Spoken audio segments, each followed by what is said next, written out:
It's time for another Out and About with Jamie Grout podcast, and this is a best of podcast with a guy who's pretty important to me. He gave me my start in radio many years ago, but if you've lived in the Dallas-Fort Worth area for the past 30, 40 years, you've heard the name Dale Hansen, no doubt, because he has been a sports anchor down there and has covered a myriad of sports teams down there, and he's a little bit controversial because he's not afraid to say how he feels about some of those sports teams. But in this podcast, he talks about his early days starting out at KCOB, how he was involved with the Newton Nite Hawks, and for a number of years in Dallas, he had a huge party that became a fundraiser for a variety of different charities. And he also talks on the podcast about how Newton's first mayor, Mert Levine, got him started with this party. And he reminisces about some of his other things that happened in the Newton area in his early days. So I think you're going to enjoy this podcast. Please sit back and enjoy it with me as we have this best of podcast with the legendary Dale Hansen. I think you will really find it very fascinating. But first, a word from our sponsors, including Newton Clinic. Don't wait to put your health first. Schedule your screening with Newton Clinic. Screening is very important, and you should know that it's Breast Cancer Awareness Month, and breast cancer is the most common cancer found in women, regardless of race or ethnicity. Early detection saves lives. Newton Clinic wants you to stop on by or schedule a screening today at Newton Clinic.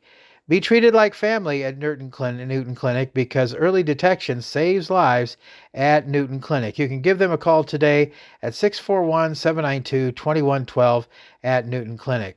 Another fine sponsor and a guy that's been with me since the get-go is Ryan's Tire and Auto on First Avenue in Newton. I stopped in there just yesterday because, as you might have heard in the forecast, we're going to probably receive our first frost here. And so I switch cars when it gets into winter into my van. So I'm going to have Ryan winterize my van and make sure that the tires look good, that the windshield wipers are set and ready to go, and that the radiator's all ready to go too. And you should probably have your vehicle winterized too at Ryan's Tire and Auto on First Avenue.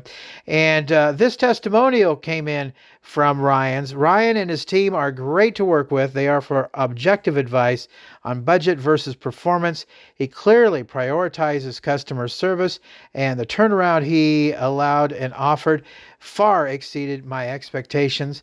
That from CJ and Pam from Ryan's Tire and Auto on First Avenue in Newton. You'll be satisfied there with all their customer service and their value too at Ryan's Tire and Auto. Turning wrenches, earning trust, Ryan's Tire and Auto on First Avenue in Newton. And another fine sponsor, Advantage Credit Union. Feel a chill in the air? It's your scary credit card bill. The average household has over $6,000 in credit card debt. Advantage Credit Union helps you dig out with our Visa Classic credit card offer. Get 4.99% APR on purchases and balance transfers for the first 9 months. Then rates as low as 7.99% afterwards. Consolidate your credit cards into one easy, lower payment at ACU. APR is annual percentage rate. Subject to credit approval. Membership eligibility applies. Call 800-824-2575. It's time for another Out and About with Jamie Grout podcast, and this time around I'm talking to a guy who's, I guess I'd almost call him like a big brother to me, but also a hero.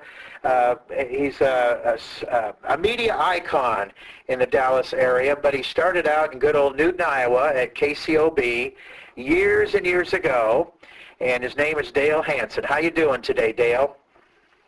Jamie, I'm doing great, and at my age, I really appreciate you referring to me as a big brother instead of your grandfather, so I appreciate that a great deal. Well, I'll tell you what, I'm going to try to capsulize this interview as much as possible, because I don't know if you remember, a few years ago, you came back to Newton for a Newton Nite Hawks reunion, and you, me, and my lady, Lynette, got together at a sports bar and talked for 4 hours.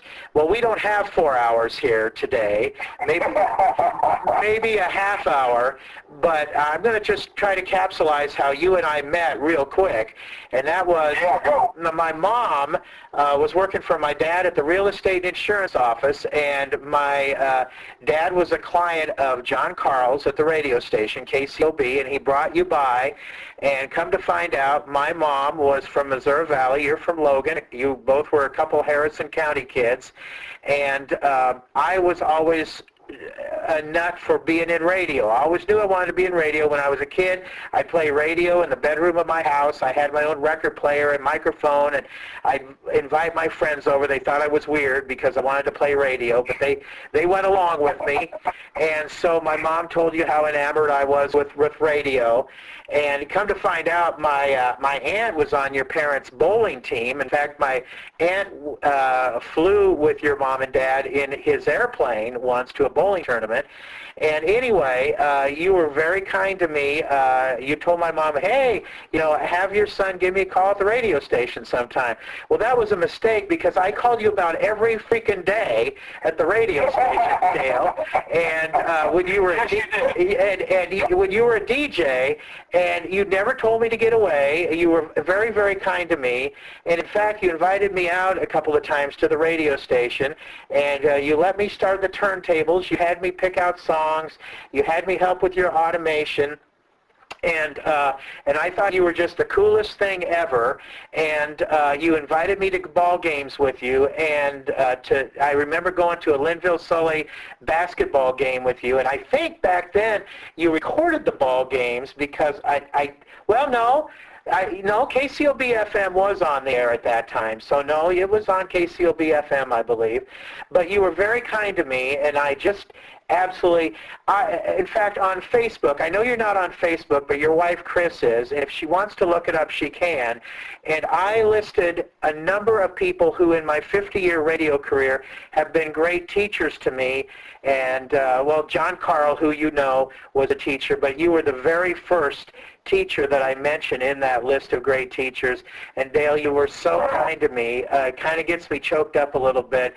You took me under your wing, and you were just great. And so your career has been just crazy. You left Newton and went to Knoxville, and you remembered this kid who was so crazy about radio, and back then you needed to have somebody to keep radio stations, AM radio stations, on the air to sunset, and in the summertime the FCC would let radio stations stay on the air till sunset, and you thought about me, and you recommended me, and that's how I got started in radio. And this summer it was 50 years in radio. You left Knoxville, went to St. Cloud, Minnesota.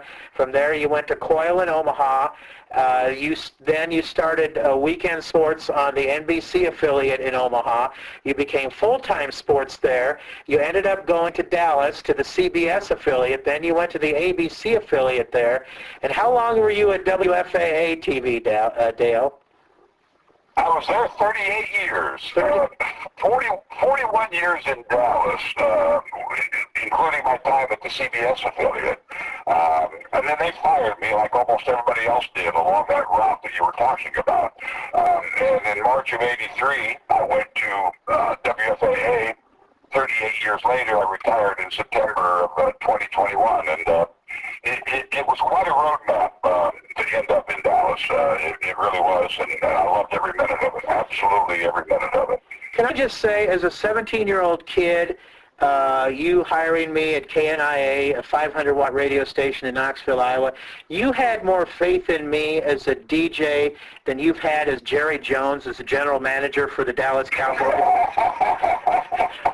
I'm sitting at a Dairy Queen outside of Waxahachie, Texas right now, and I've got more faith in the person pulling an ice cream cone than I do in Jerry Jones as the general manager of the Dallas Cowboys. But I mean, it's funny. I was sitting here, it almost chokes me up as well, and I've told you this 1,000 times. You're way too kind to me. You're way too kind. But those Linville-Sully games you mentioned about, we did do some of them live. We also did record a lot of them. But I think you inspired me every bit as much, Jamie. I've tried real hard, and I'm still involved doing it, in helping younger people. And I think I did it with you just because, again, the connection with the family obviously was a big part of it. But then I loved your energy and your enthusiasm for the job. And then I actually did see that I was having a bit of an impact. A small one maybe, but I was having a bit of an impact.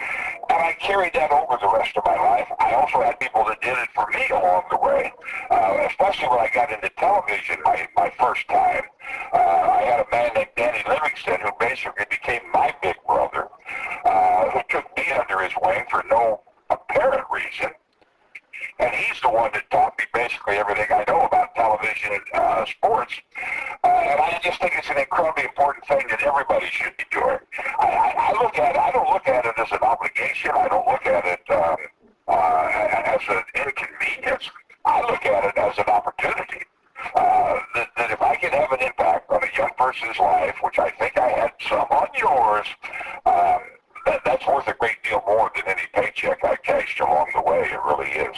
Well, you certainly had an impact on me, and I've hung in there, for 50 years, and as you know, I was inducted into the Iowa Rock and Roll Hall of Fame here a couple years ago, and if it could have been done, I would have loved to have had you to come up here to induct me, but they didn't do that. You were inducted into the Texas Broadcasting Hall of Fame. You've won Peabody Awards. You've won so many Emmy Awards, from what I understand. You had to throw some of the Emmy Awards out to make room for other Emmy Awards. I've got this eagle wall at home. My wife calls it my eagle wall. A buddy of mine refers to it as the "oh my God, somebody loves me" wall. But I'm very anal about everything has to match up. And I was putting this wall together. It's got all kinds of stuff. Troy Aikman's rookie helmet, autographed footballs from people I've known over the years, different awards. I've even got my high school catcher's mitt on this wall. It's all in a glass case. And it is true, as embarrassing as it sounds when I hear you say it out loud, but I put 26 Emmy trophies across this shelf. Well, I actually had 5 more. And there was just no place to put them. I either had to create another row, which obviously would look weird, or I had to jam them in, which would also look weird. So I went through the 31, and in all seriousness, the 5 that I tossed, I really didn't have any major role in winning that particular award. I was basically just the host of a show that everybody else did the work. So I tossed it because they had their individual Emmys for the award. It wasn't like I was throwing it away and consequently somebody wasn't being identified. But I'll tell you this, Jamie, I still have this on my wall. In 1974, right after I had left KCOB in Newton, John Carl called me and told me that I had won the Iowa Investigative Reporter of the Year for the Associated Press. And it was a nice plaque, a certificate actually. It was a certificate in a framed glass case. And it still hangs on my wall. And it was the first award of any kind that I had ever won. And I swear to you, I absolutely believe it would be the only award that I would ever win. I was so blown away that I had won that particular award. I have kept it to this day, and it's right above my desk. And whenever I sit down, that's the first thing I see. And when I bring people to my house for a dinner party or whatever the occasion might be, it's the first thing I point out to them. Because that was the impetus that led to this crazy career I ended up having. And I do thank John Carl for that. I called John many years later and thanked him for giving me the chance. But it is funny that this young boy from Logan, Iowa, wins the Iowa Associated Press Investigative Reporter of the Year, thinking it was the only award I'd ever win. And some 50 years later, I'm tossing out 5 Emmys because they just don't look right on my wall. Funny how things turn out. It just seemed to be appropriate at the time, but I tell you the truth, it is kind of embarrassing when I hear you say it out loud, I have to admit. Well, you came here as a DJ, and then John Carl one day said, well, a guy by the name of Dave Reek is leaving. He's going down to Creston, Iowa, and by the way, his family still owns that radio station in Creston, I guess. Yeah, but we want to see if you want to try your hand at doing news. And I've heard you say you didn't like being a DJ. Now, of course, I thought you were a radio god back then, and I thought you were an awesome DJ, Dale. But you said that you didn't care about being a DJ so much, and you tried being a news guy. And looking back, you were a heck of a great news guy. You had all the city officials in Newton and the state representatives and the senators listening because they never knew what you were going to say, Dale, and Well, Jamie, here's the funny story about this. You might remember parts of it, but here I grew up like you. Now I was never the kid playing radio in the bedroom late at night, but I listened to the radio differently my whole life. I wanted to be Joe Light. He was a disc jockey on Coil, and I absolutely wanted to be Joe Light. That was my goal. So I bounced around when I got out of the Navy in 1969, and I never thought I could do it because kids from Logan, Iowa never ended up on the radio. So I was bouncing around. I had 4 different jobs, got fired from 3 of them. Bill collector, employment agency counselor, food salesman, just weird jobs. Finally, a high school teacher of mine convinced me to try to get into radio. I go to Career Academy in Milwaukee, Wisconsin. I get hired in Newton, Iowa. That was my dream job. I grew up for most of my life dreaming about being a disc jockey. And about 6 weeks in, I actually said, this might be the worst job ever. I was crushed. I was crushed. And this is the thing that's always been amazing to me. I'm not a religious man, but I have had an angel sitting on my shoulder because I run into the most lucky circumstances imaginable. I am so incredibly frustrated spinning records at KCOB because it's just one guy in a booth and I'm smoking cigarettes and drinking coffee and I'm playing the same songs every day and I'm just going nuts. Dave Reek, surprisingly, up in Leeds, and John Carl, and this is, I think, the greatness of John Carl to me. John Carl knew that I was unhappy as a disc jockey and said, why don't you try the news? He said, you read well, you sound good, maybe you'd be happier doing news. And it just clicked. Because, as I said, back then, Newton had a little Peyton place in it. There was a lot of stuff going on in Newton, Iowa. Oh, sure. And it just clicked. I mean, I just loved it. Then, that also included being, you got to do the Linville-Sully basketball games. Then we started carrying the Southeast Polk girls basketball games when they went to the state tournament. Then I'm sitting next to Jim Zabel broadcasting the state tournament in Des Moines. Right. And now my life is going 500 miles an hour. Going 500 miles an hour. I've been to Super Bowls, Jamie. I've been around the world with the Dallas Cowboys. I've been to Tokyo, Japan, London, England, Mexico, Canada. I partied till dawn with Troy Aikman after winning a Super Bowl. I don't think I've ever had as much fun as I did covering Linville-Sully girls basketball and Southeast Polk girls basketball and breaking stories that we broke on a regular basis at KCOB Newton. One quick story. And I'm kind of like you. I don't have many quick stories, but I'll try. I'm the disc jockey at this time. I hadn't started doing the news yet, and I forget his name, but he was a state representative. A state representative would come in, and we would interview him for like 20 minutes or so. Well, he would come in, and he brought his questions with him. He handed me this long sheet of paper with all the questions that he wanted me to ask him about what was going on at the State House in Des Moines. So I looked at these questions, and I didn't know better that first time, so I just did it. I just asked him, and that of and by itself was bad enough. But on top of it, he would laugh at me for asking such a stupid question. And this old guy, I wish I could remember his name, but this old guy would look at me when I would ask the question that he had written down.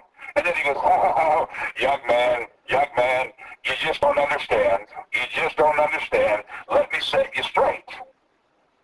Big mistake on his part. Big mistake. Because the next week he came in, and I wrote my own questions, and I did my own research, and I read everything I could get my hands on. He comes walking into the station, hands me the list of questions, and I just wadded them up right in front of him. Now, again, I'm just a young kid making about $94 a week spinning records at KCOB. And I looked at him and I said, no, we're fine. I've got my questions for you. And he about swallowed his tongue. And I just chewed him up and spit him out.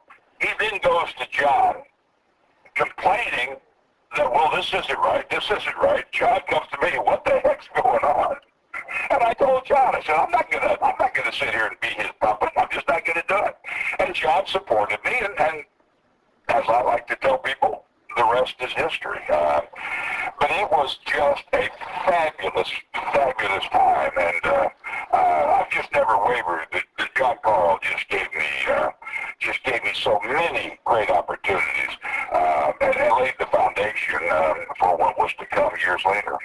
Well, I wanted to mention a memory of Newton that you had brought up to me that I had heard. Well, you didn't bring it up to me. It was on a podcast that you did at a radio station in Waxahachie, and you had mentioned me, but you also talked about a party that you had for several years there where you live, which I believe is in Waxahachie, and it was based on a party that our first female mayor in Newton, Mert Levine, had. Tell us about that, Dale. Well, when I was working at KCOB, not doing news, and Mert Levine decides to run for mayor, and they basically had a system. I forget what they called it, but it was basically like the men's council, and the city leaders would get together and have breakfast, and they would decide. Basically, they would decide, this clique of 10, 20 men, whatever, as to who would be the mayor. Well, for whatever reason, Mert Levine decides to challenge them, and I just, for whatever reason as well, I just hit it off with her. I just found her to be fascinating. I absolutely, in my heart, believe I did nothing wrong. All I did was interview her and interview her opponent. And once again, forgive me, but I don't remember the guy's name.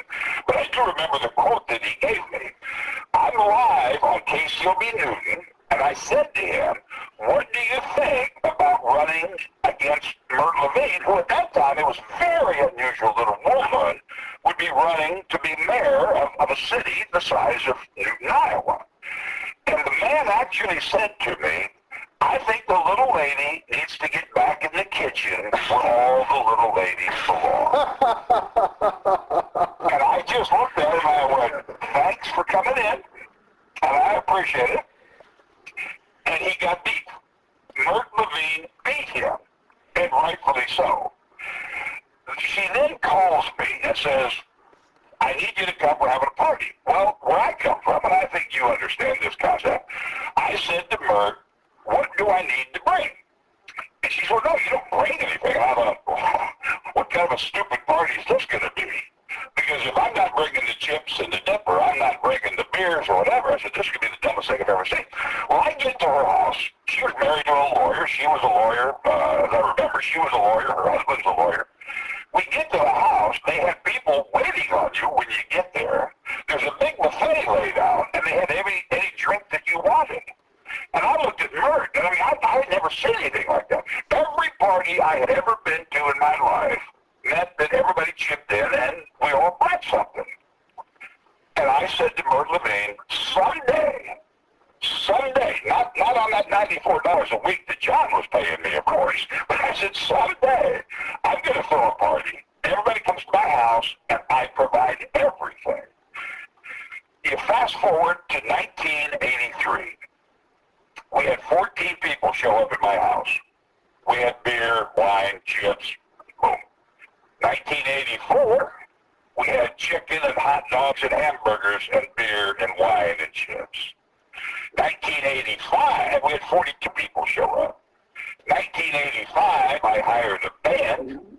We had 300 people show up. 25 years later, we did it for 25 consecutive years. And the last year, we had 1,250 people, and we had 4 bands in the backyard. Because I realized that once the band went on break, people started to leave. So I got 4 bands so that every time one of them went on break, boom, the music started immediately. We had pizzas cooked at 11 o'clock on a big old stove that the pizza store brought in. We had dinner. We had drinks. We had air-conditioned bathrooms. Wow. And it became the event. There would be a line of limousines, because Waxahachie, for those who don't know, is about 40 miles south of downtown Dallas. So people didn't want to drive 40 miles to my house, drink all night, and drive back. So there would be a string of limousines as far as you could see. Wow. And then they would park the limousines in the pasture, and then we had air-conditioned buses that would bring them down to the house. And I lived on a little, I called it my mini ranch in Texas. I had 60 acres. And then we had to get police officers to monitor because people were crashing the party. And it just became the greatest thing ever. But here's the post-note to this one, maybe for. So my wife says to me one night, how many people did you actually know? After this 1,250 or so. And I'm like, maybe 12. So she goes, that's it, we're done. So we stopped. Well, about 2 years later, the Juvenile Diabetes Association wanted to have a party and raise money. My family's been racked by diabetes, so I thought, okay, we'll bring it back. So I did a big takeoff on the Michael Jackson tour, saying something like, this is really the last time, or something like that. And I did a poster with me posing with the silver glove on and the whole bit. And I said, you know, this is really the last time. Well, 2 years after that, a friend of mine gets ALS. And the family wanted to have another fundraiser. And I said, well, this is getting embarrassing. I mean, I had a big retirement on the 25th party. Then 2 years later, I announced that I'm coming out of retirement to have another party. I said, I think this is kind of awkward. I can't really do it. And then the light bulb went off, and I got Brett Favre. And Brett Favre at that time was, you know, going from the Green Bay Packers, then retires, then he goes to the Jets, and then he retires, and then he goes to the Vikings. And I got Brett Favre, and I'm sitting by my backyard pool, and I'm sitting there, and I'm doing just like this, Jamie. Boy, I'd like to have another party to benefit ALS, but I've retired twice, and I can't possibly come out of retirement for another party. And then I had Brett Favre pop up in the bubble over my head, and he goes, hey, Hansen, just because you're retired doesn't mean you can't keep coming back. And I looked up, I went, hey, Brett, you're right. Thanks, man. Hey, party's on. And we raised about $190,000 for ALS, and we do the party again. But then we shut it down. My wife said, okay, that's it. That's it. If anybody gets sick again, they're on their own. We're not doing it ever again. But it was the most amazing party. And I swear to you, we haven't had the party in probably, I forget exactly what year it was, but it's been at least 12, 14 years since our last party.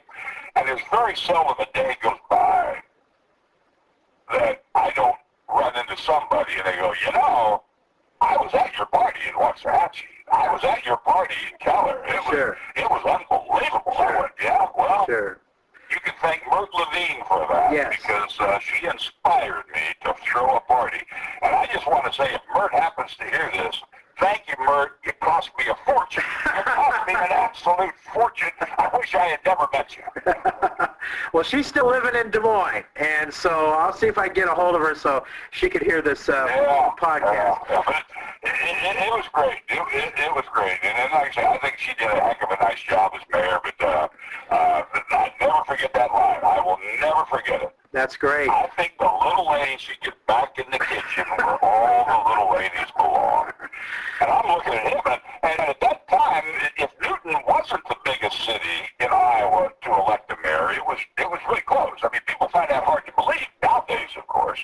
I mean, you've got a senator in Iowa, for goodness sakes, who's a woman, and I would have been a senator in Iowa because I too castrated pigs. I just didn't realize that was a qualification to be a senator. That's right. But, you know, it was a different time back then. I mean, it really was a different time. And Mert Levine pulled off a pretty big upset. And she broke that old boys club in Newton, and I think that was a very good thing. I think it was an absolutely good thing that she did. Well, and I don't know if you knew this or not, Newton now has its second female mayor, Evelyn George. She's not going to be running again, but she's, I think, done a pretty good job as mayor, so it's been nice having her as mayor, too. Hey, before we wrap up, I guess another memory of Newton, you were heavily involved with the Newton Nite Hawks doing play-by-play. Maybe you could tell us a little bit about your memories of the Nite Hawks, Dale. Well, that was great. Actually, I think the main connection there was Stan Allspawn, who at the time was the Baxter football coach. And Stan Allspawn and I were great running buddies. I remember doing all those coaches shows. Well, then they come to me and, hey, we're going to have the Newton Nite Hawks. Well, I go to this booster club meeting, and this was kind of crazy. Of course, I wouldn't do it today, Jamie. My ethics are a little bit better now than they were back then. But I became the president of the Nite Hawks Booster Club. And because I told him, I said, listen, I want to help you. I think it's great. But I said, I'm not going to be like your public relations director or your communicator. I'm not going to be the press guy, which is usually the typical job that whenever somebody in the media gets involved in some charity group or some community event, they almost always say, hey, I got a job for you. You can be our press officer. And I'm like, no, I'm not doing that. And they said, well, how about being president of the club? And I'm like, well, that's probably not what I should be doing, but I'm happy to do it. Well, then I became, in the beginning, I was the PA announcer at the games. And I just had a riot. I mean, I was making fun of the other team. I was, cheering from the press box. It was just a blast. Then we started carrying the games on the radio. And the one best story, they win the championship in Chicago. We drive to Chicago. They've got us, Jamie, sitting, we're not in a press box at the stadium. We're across the street in a basketball gymnasium, opening up a window probably 100 yards minimum from the football field. Yeah. We can hardly see the football field. And it was Tom Ross, he was a coach at one time with the Nite Hawks, and he's my color guy. And we're sitting inside this basketball gymnasium broadcasting the football game that was happening about 2 blocks down. And Jerry Moses, they're behind, they kicked the ball to Jerry Moses, and luckily I got a little bit better as the years went by, and Jerry Moses is taking this punt back, and all I'm saying is, he may go! He may go! He may go! They finally tackle him at about the 15-yard line. They throw a touchdown pass to Bob Buell, who now lives in Texas. He got the winning pass. They win the game. I'm feeling pretty good about it. I'll never get. I get back to Newton, Iowa, and everybody called me at the radio station and said, Dale, we really enjoy your enthusiasm. We really enjoy your support of the Nite Hawks. But if you're going to do the play-by-play, you might want to say something a little bit more than, he may go! He may go! And next thing I know, I end up doing the Cowboys games on the radio for 13 years with Brad Cham, and I was the analyst, and Brad handled the play-by-play, and on more than one occasion, I would be in the background, and I swear to you, just as an ode to my great times, in the background, you could hear me going, he may go! He may go! As Brad is doing, he's at the 40, he's at the 45, he crosses midfield, he's down. And I'm just having a blast, and I swear to you, and the first time I did it, Brad kind of looked at me and goes, what was that? I said, never mind, you really wouldn't appreciate it. You must have had a smile on your face thinking back to your Nite Hawks days. I tell you the truth, I did a lot of things, and I think it worked for the most part. I did a lot of things to amuse myself. Yeah. I really did. Yeah. And a lot of it traces back. A lot of it traces back to KCOB Newton. It really does. I did have a very good time in Knoxville, Iowa, and I really thought I made a huge mistake because I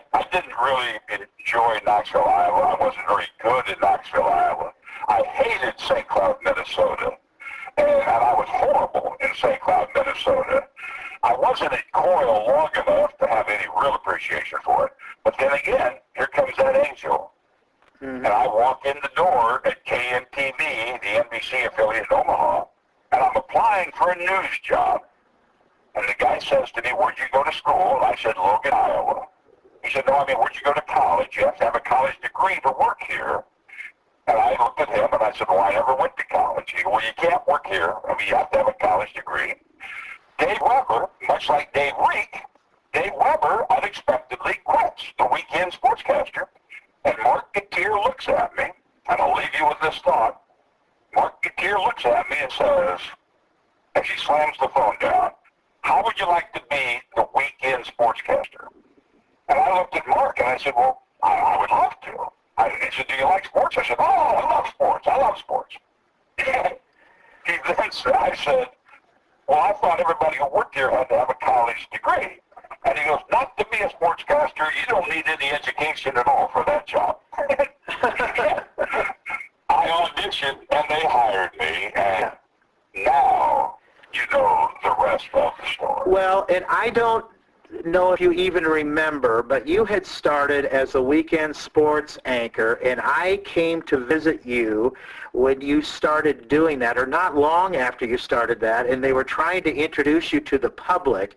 And Sanguinary, who did the Saturday night, he did the Saturday night scary movie show, and you were acting like as a bank robber or something like that in a skit. And I came to watch that. I was there, 2 days or something, kind of hanging out with you in Omaha, and I had a friend with me and whatnot, and you introduced me to Sanguinary because I would come to visit my grandma and my aunt in Missouri Valley, and me and my sister would watch Sanguinary, and I thought, Dale Hansen's in a skit with Sanguinary, how cool is that? And you introduced me to some of those Channel 3 people there. At the time, it was downtown. I know it moved out to the other side of Omaha at one time. But anyway, you moved on from there, and your career just really blew up when you went to Dallas, and it became huge. Right. I was very fortunate to be in the right spot at the right time, and just know this, because I could talk with you for hours. As my wife always says to me when I told her I was doing this interview with you, and she goes, oh, great, well, at least it is your favorite topic, talking about me. But I said, Jamie, I've got to run, and I know you got other things to do as well, but I tell you, you are an incredibly big part of my life, and I've told you this before, and I'll say it publicly again. The relationship that you and I fostered in the beginning and continued over the years, in all seriousness, was a great inspiration to me that I absolutely believe played a huge part in whatever success I had along the way.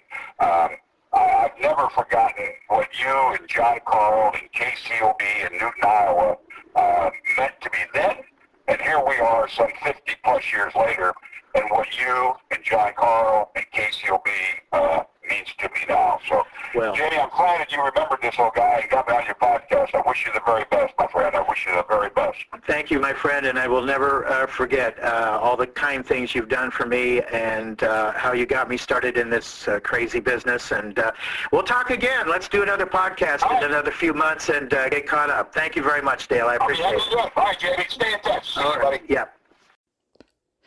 Another fine sponsor, Jersey Freeze in Monroe. Now, you should know they'll be closing for the season on October 26th. So if you have won Jersey Bucks through Out and About with Jamie Grout trivia that we've done, make sure you use those by October 26th. And I want to thank Lynn Donahue personally. He has supported me for the past 2 years that we've done this podcast.